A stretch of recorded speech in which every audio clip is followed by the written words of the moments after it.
nzanye umutima wanjye nguwuyobore Yesu, nzanye ubugingo bwanjye ngo abe ari wowe ubwakira, kuko umwanzi Satana aneza imitego myinshi, yifuza ko nazarimbuka.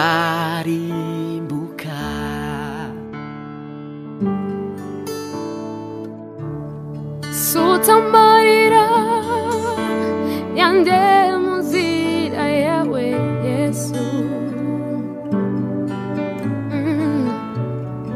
ungirira imbabazi zawe ubuntu bwawe,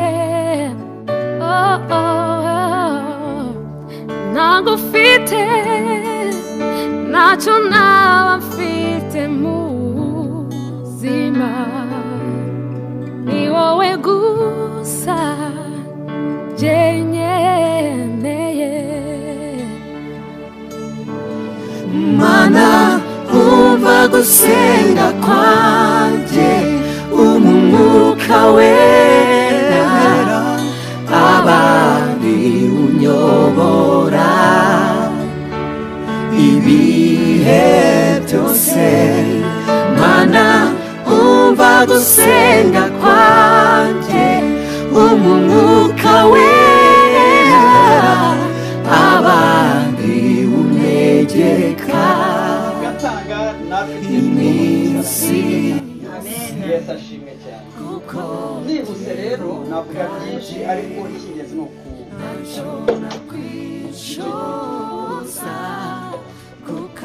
reka mbasabe turambure Bibiliya zacu muri Luka. Turasoma ibice 9, dusoma umurongo wa 57 tugeze 62. Turasoma kwihuta. Luka ibice 9 57 tugeze 62. Reka rero some nihuta. Bakiri mu nzira, umuntu aramubwira ati, ndagukurikira aho ujya hose. Yesu aramubwira ati, ingunzu zifite imyobo n'ibiguruka mu kirere bifite ibyari, ariko umwana w'umuntu ntafite aho kurambika umusaya. Maze abwira undi muntu ati, nkurikira. Nawe ati, databuja, reka mbanze ngende mpambe data. Yesu atereka abapfuye bihambire abapfu babo, ariko woweho genda ubwirize abantu iby'ubwami bw'Imana. Nuko undi muntu nawe aramubwira ati, ndi bugukurikire databuja, ariko reka mbanze mare gusezera kubi wanjye. Ariko Yesu aramubwira ati, nta muntu ufashe isuka ureba nyuma ukwiriye ubwami bw'Imana. Amen. Tubisenge. Mana data, se umwana wacu Yesu Kristo, kuri uyu mugoroba duteraniye hano kubw'icyubahiro cyawe, kubw'ijambo ryawe gusama. Reka uvugire muri iyi nzu, reka gukora kuba kwawe, reka icyubahiro kibi cyawe, kandi izina ryawe rishyirwe hejuru mu mitima yacu. Mana nguhaye ikaze, ntaba ari ibyo uvuga, ntaba ari ibyo ukora, ahubwo wowe ukore. Mana icyubahiro kibi cyawe, mu izina rya Yesu nsabye nizeye. Amen. Rero kuri uyu mugoroba reka mbanze vuga ngo New Vision Church Imana yatukoreye ibitangaza, twumva ijambo ryiza, ariko kandi reka mbahe ibiso ntacyo z'iryo torero muzakire. Yesu abahumugisha. Ijambo rero mfite kuri uyu mugoroba shaka kugira dutahane, ni ijambo rivuga ngo umwami Yesu arashaka umuntu. Niryo jambo. Yesu arimo arashaka umuntu. Ntabwo ari gushaka abantu, no gushaka umuntu. Iryo jambo mfite. Kenshi tuye dukoresha imvugo zacu, ariko imvugo y'Imana uhereye mu itangiriro, Imana yaravuze ngo mureke tureme umuntu, ntabwo yavuze ngo reke tureme abantu. yavuze umuntu hanyuma ase natwe. Nyuma Yohani aza kwandika cyangwa Luka aravuga ngo icyazanye umwana w'umuntu mu isi ngo nukuza gushaka umwana w'umuntu nyine wazimiye. Ntabwo yavuze ngo abazimiye, yavuze umuntu. Buri gihe rero imvugo y'Imana ikoresha umuntu, ikoresha muri singo, kandi iyo singo ikaba iri plural no mu bundi no mu yindi mvugo. Ijambo umuntu rero ni ijambo rikubiye navuga mu itsinda rikubira hamwe. Iyo bivuze umuntu biba bivuga umugabo n'umugore icyarimwe, ntabwo bivuze umuntu kuko ari umuntu w'umugabo cyangwa umugore. Hoya, ni umuntu, ikiremwa muntu Imana ishimwe. Aho niho nshaka kubabwira rero ngo Imana irimo irashaka umuntu. Uwo muntu ashobora kuba ari jye, uwo muntu ashobora kuba ari wowe, uwo muntu ashobora kuba ari wene wacu, uwo muntu ashobora kuba ari abaturanyi, ari abavandimwe, ariko Imana irashaka umuntu. Rero nkunze kubwira abantu mbwiriza, ndababwira ngo Imana ni iyawe, Imana ni iy'umuntu ku giti cye.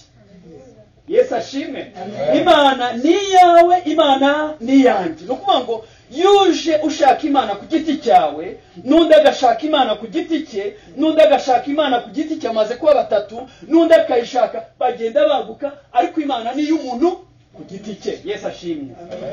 Aha rero Yesu yahamagaye umuntu.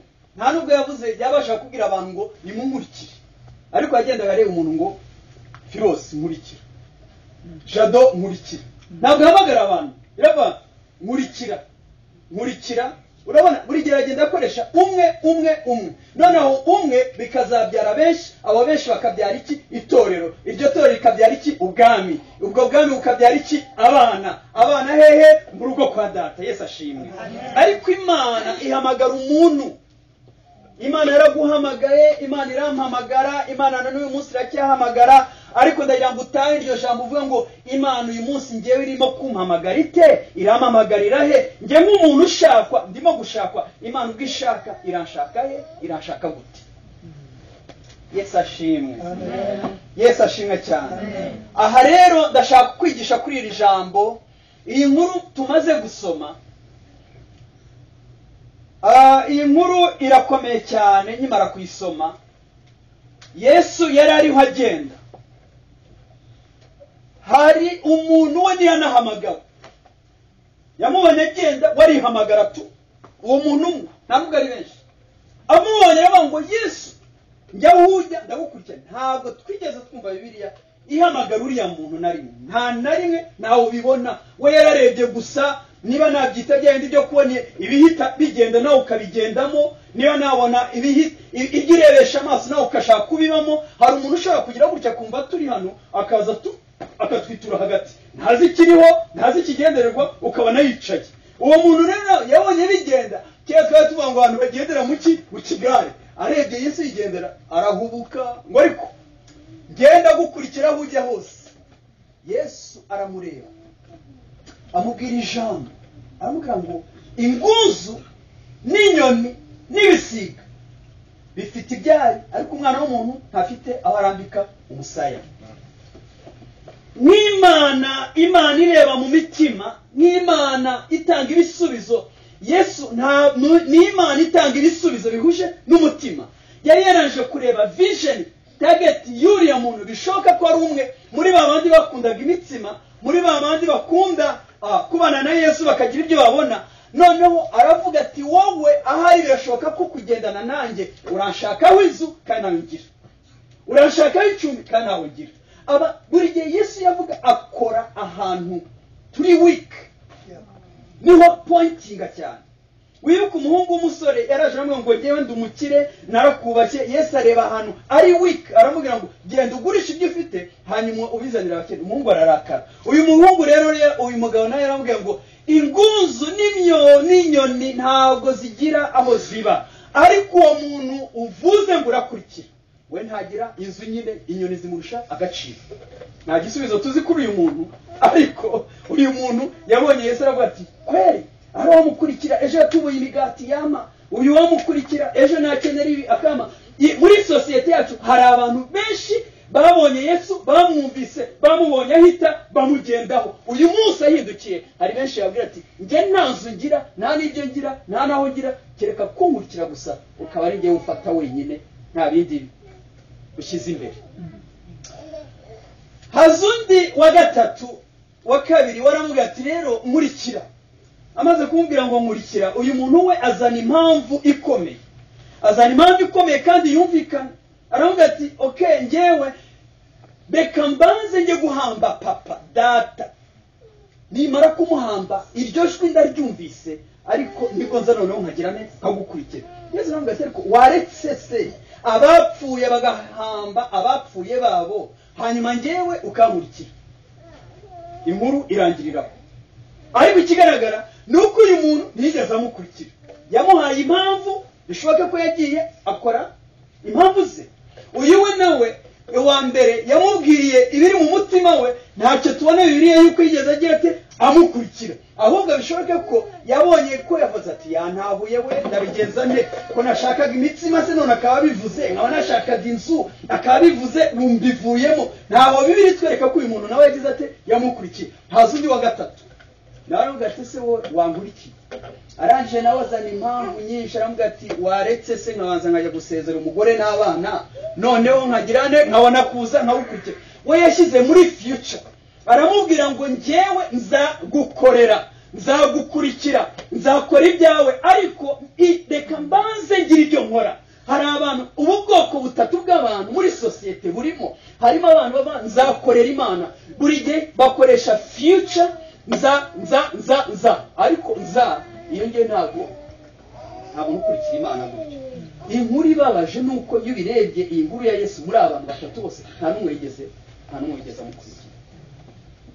Iyo birebye ubona muri aba bose yahamagaye, umwe yavuze ibyo yashakaga, undi amubwira impamvu, n'undi amubwira impamvu. Bishoboka ko Yesu yakomeje urugendo rwe, akomeza kugenda wenyine. Uyu munsi rero wa none, ijambo mfite uyu munsi ni ijambo rivuga ngo Uwiteka Imana yo mu ijuru iracyahamagara, iracyashaka umuntu ukurikira Kristo, nta bindi ashyize imbere, nta yindi mpamvu, nta zindi nzitwazo, ugakurikira Yesu nk'umwami n'umukiza wawe. Yesu ashimwe cyane. Njya mbwira abantu n'ubushize naravuze ngo abantu hariho ubwo ushaka kubwira uyu mwana uti genda unzanire ikintu hariya mu gikoni. Umwana akaba ati nakumvise, kujya kumubwira ariko wumvise ko shaka ikiko kiba mu gikoni, akaba kuri computer ati nakumvise ndaza kukizana. Aferi ikarangira atanakizanye. Hari n'undi rero ubwira akavuga ngo ndakizana ngiye no kukizana, akabikwemeza ntagende. Hari n'undi rero nawe ukizana bitinze. Abo bose naravuze ngo nta n'umwe wumviye, kuko kumva ntukore uwo mwanya si ukumvira, kumva ukaza gukora utinze nabyo si ukumvira. Kumvira ni uyu mwanya, ukumvira ugakora. Yesu ashimwe. Aba bose rero iyo urebye usanga nta n'umwe wumviye ijwi ry'Imana.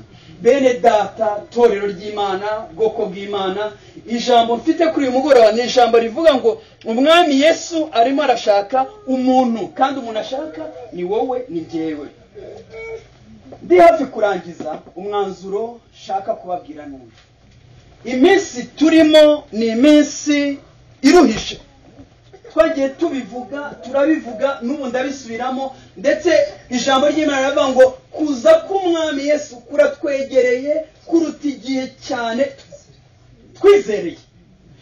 Yesu arimo kutwegera, kandi ijoro rirakuze burenda gucya, kandi ijoro ryenda gucya nibwo ibintu biba bibi cyane.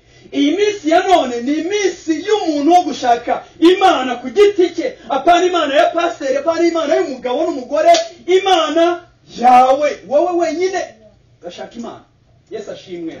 Ubu shaka Imana yanjye jyenyine. Nahoze mbwira Imana, ndayibwira ngo Mana, ndagusabye wongere undeme mu mutima mushya, wongere unkuremo isi, undememo umutima w'ijuru, undememo isoko y'ijuru. Bibiliya iravuga, hari indirimbo yavuga ngo zibura inda yanjye ivemo amasoko y'umugisha, amasoko ageza abantu umugisha w'Imana.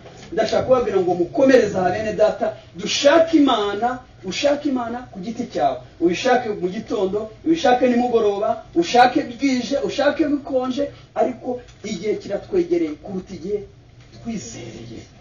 Ijoro irakuze, Imana irahamagara umuntu, ndetse Imana yageze kuvuga ngo ndashaka ninde natuma. Imana irararanganya, ariko birikavuga ngo kandi ijisho ry'Uwiteka ngo rizunguruka isi yose riri hejuru y'umukiranutsi. Ngo Imana ijisho ry'Uwiteka ngo rihora ku mukiranutsi. Ariko umunsi umwe Imana yarahagaze iravuga ngo ninde natuma. Nta nubwo yavuze ngo ni bande natuma, kuko Imana buri gihe ikoresha ibigaragara nk'aho ari bito cyangwa ibisuzuguritse, kugira ngo ibisuzuguritse ibikuremo ibihesha icyubahiro. Ngo umugabo umwe niwe wahagurutse uwitwa Yesaya, aravuga ngo Mana, ngo numvise ijwi ryawe. Imana agira ngo yari yahamagaye yasaraye, ageze aravuga ngo Mana, ngo numvise, ngo aba ari njyewe utuma, ngo aba ari njyewe utuma. Bibiliya iravuga ngo yamukojeje ikara ryaka ku munwa, ngo aravuga ati noneho akaga karanteye, mbonye ishyano, ngo ndi umunyaminwa yanduye, ngo agwa hasi. Ngo ariko marayika baramuhagurutsa, ndetse na Yeremiya niko byamugendekeye, n'abandi bahanuzi niko byabagendekeye. Turi mu minsi yo kumva Imana, n'iminsi yo gutinya Imana, n'iminsi yo gushaka Imana, n'iminsi yo gushaka mu maso y'Imana ku giti cyawe. Nuyishaka ku giti cyawe, n'umugore akayishaka ku giti cyawe, muzahura mukora iteraniro, kandi umwuka wera azamanuka bane namwe hagati yawe. Yesu ashimwe cyane. Uyu munsi principe yanjye niyo kubwira madamu wanjye ngo shaka Imana yawe. Kandi ibindi njya mvuga, navuze ngo navutse ndi ngenyine nzapfa ngenyine. Warubizi wavutse kereka bavukanye ari impanga, kandi niba abana bavukanye n'impanga nabyo ntawe ubizi, ibyo ni ubwira ubw'Imana. Ariko igihe cyo gutaha no gupfa nta mpanga izabwira indi ngo urapfuye, rero reka nanjye ze tujyane. Twaje mu isi ariko reka tujyane. Oya, wavutse wenyine, uzapfa wenyine, uzagera imbere y'Imana wenyine. Buri muntu wese azikorera imitwaro ye, azatanga raporo ye ku giti cye. Niyo mpamvu bene data ni umunsi wo gushaka Imana, kandi tuyishake inzira z'ikigendwa. Yesu ashimwe. Bibiliya iravuga ngo Uwiteka Imana yacu iracyahamagara, irahamagara abaturanyi, irahamagara umugabo, irahamagara umugore. Ariko nishaka Imana nkezwa, nawe ugashaka Imana ukezwa, n'undi agashaka Imana akezwa, tuzahura. Ndababwiza ukuri, imisozi idatenguka, icyubahiro cy'Imana kizaza. Imana rero irimo gushaka umuntu. Ariko uyu munsi wa none izitwazo ni nyinshi. Turabwira ngo mujye gusenga, akabaza kumwe ngo reka mbanze, undi akamubwira uti dukore igihe reka mbanze. Reka mbanze zimaze kuba nyinshi. Upfuye agasoni ngo ubone umurokore ukijijwe, washyira muri future ngo nzaza ubutaha. Oya, Imana irahamagara nonaha, kandi uwitaba akitaba ijwi ry'Imana, uw'Imana iramukoresha. Yesu abaho umugisha. Ijambo narifitiye umunsi urirarane, ni ijambo rivuga ngo Imana irimo irashaka umuntu, kandi uwo muntu ishaka wa mbere ni njye. Nuvuga ngo ni njye, uramenya icyo gukora. Yesu abaho umugisha. Amen.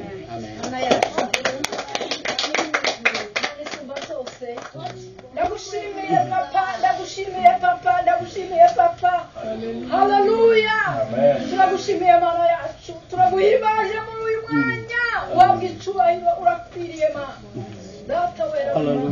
Data wera w'Imana, ijambo ryawe Mwami Imana rije muri uyu mwanya, rimanutse ritubwira Data ukuntu dukwiriye kugushaka muri kino gihe cya none. Ijambo ryawe rivuga ngo tugishake, ngo bigushaka yuko ubonwa, hari n'igihe utazabanwa.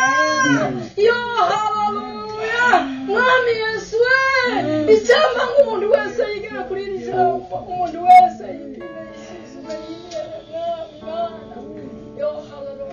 ijambo ryawe ni rizima, ijambo ryawe rifite imbaraga zo kubasha Mwami Imana kuduhindura, umuntu wese agahinduka ku giti cyiwe, akagushaka, akakumenya, zanya umutima wanjye nguyobore Yesu, zanya ubugingo bwanjye ngo abe ari wowe ubwakira, kuko umwanzi Satana neza imitego myinshi, yifuza ko naza